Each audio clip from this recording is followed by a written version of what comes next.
Well, when's the last time you just played, lost yourself in a game so completely that time passed and you didn't even really notice? Well, that's such a natural thing for kids, but it's something we lose as adults.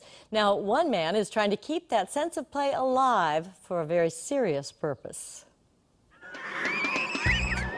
At Gately Youth Center in Cambridge, these children are doing what kids do best, playing.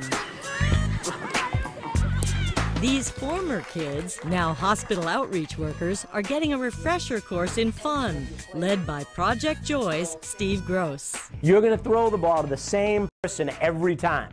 If you want to spread joy and hope and love, joy, hope, and love got to be a part of who you are. Gross founded Project Joy almost 20 years ago to remind adults of the pleasures of play. The folks that we train are folks that are working in the front lines who are closest to the most vulnerable children in America. And for vulnerable children, says Gross, play is essential. Playfulness is the single most important trait that a child can have to help them be resilient. 1, 2, 3, Victoria! These Mississippi children lived through the trauma of Hurricane Katrina. Project Joy trained their teachers to use games designed to be fun and to promote a sense of community. A lot of children will experience or have exposure to a traumatic event in America. The statistics look like about 1 in 4 children. That number skyrockets to 83% in the inner city, says Gross. Trauma is all about being helpless, having things happen that are out of your control, so it's so crucial for the activities that we do to be safe and empowering.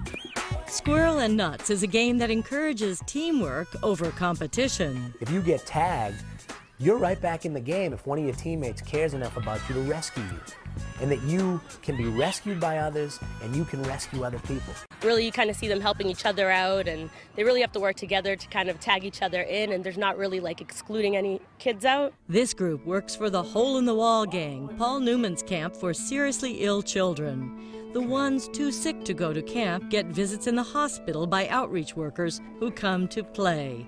Kevin Rice works in several Boston hospitals. We're just there to hang out. We're a rest from everything else that's going on, from the doctors rushing in to the nurses rushing in. We're a break.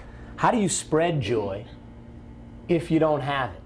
Like laugh before we went into work in the morning. Like it was just fun to kind of laugh a little bit because we have to go and bring so much joy in the hospital. It'd be cool to laugh first for ourselves. Project Joy has trained about 700 child care providers who impact about 14,000 children every year.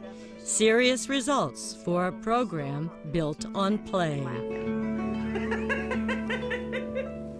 Over the course of about a year and a half, Project Joy went to Mississippi 14 times to work with the children who'd suffered under Katrina. And a film crew went with them to document this entire thing. They made a documentary called After the Storm, looking at how Katrina affected young children and how Project Joy stepped in and helped them all out. It's a heck of a story. How many students will tell you that they actually love school? Almost all of the ones we met at our next destination. That story when Chronicle continues.